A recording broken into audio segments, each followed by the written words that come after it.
Don't over think your process. ನಿಮ್ದು ಒಂಥರ content creation ಆಗಿರಲಿ, ಲೈಫ್ ಆಗಿರಲಿ, ಒಂದು ಒಂದು ಆಬ್ಸ್ಟಿಕಲ್ ಅಂತ ಬಂದಾಗ ಅದ್ರದ್ದು ಓವರ್ ಥಿಂಕಿಂಗ್ ಇರುತ್ತಲ್ಲ, ಅದ್ ನಿಮ್ಮನ್ನ ನುಂಗ್ಕೊಂಡು ಹೊಟ್ಟೋಗುತ್ತೆ. ಐ ಥಿಂಕ್ ತುಂಬಾ ಜನರಿಗೆ ಈ ಪ್ರಾಬ್ಲಮ್ ಇದೆ. Like I said earlier multiple times, perspective ಅನ್ನೋದು ತುಂಬಾ ಮ್ಯಾಟರ್ ಆಗುತ್ತೆ.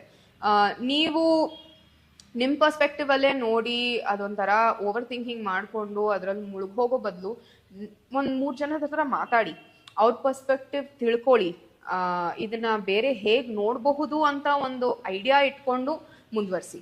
So I feel like the younger generation definitely has a lot of energy.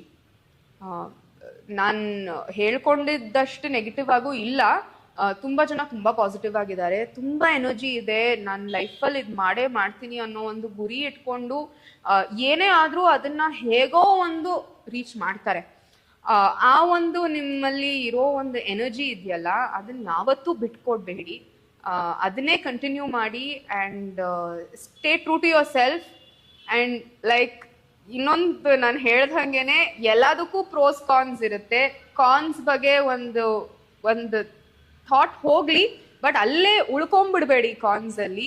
ಪ್ರೋಸ್ನ ನೋಡ್ಕೊಂಡು ನಿಮ್ ಲೈಫಲ್ಲಿ ನೀವೇನ್ ಮಾಡ್ಬೇಕು ಅಂತಿದ್ದೀರೋ ಅದ್ರ ಒಂದು ಜರ್ನಿ ಏನಿದೆಯೋ ಅದ್ರ ಕಡೆಗೆ ನೀವು ಜಾಸ್ತಿ ಹೋಗಿ, ಪ್ರೋಸ್ನ ನೋಡಿ, ಪಾಸಿಟಿವ್ಸ್ನ ನೋಡಿ, ಆ ಪಾಸಿಟಿವ್ಸ್ನ ಹೇಗೆ ನಿಮ್ ಲೈಫಲ್ಲಿ ಬಳಸ್ಕೋಬಹುದು ಅನ್ನೋದನ್ನ ನೋಡ್ಕೊಂಡು ಮುಂದುವರಿಸಿ.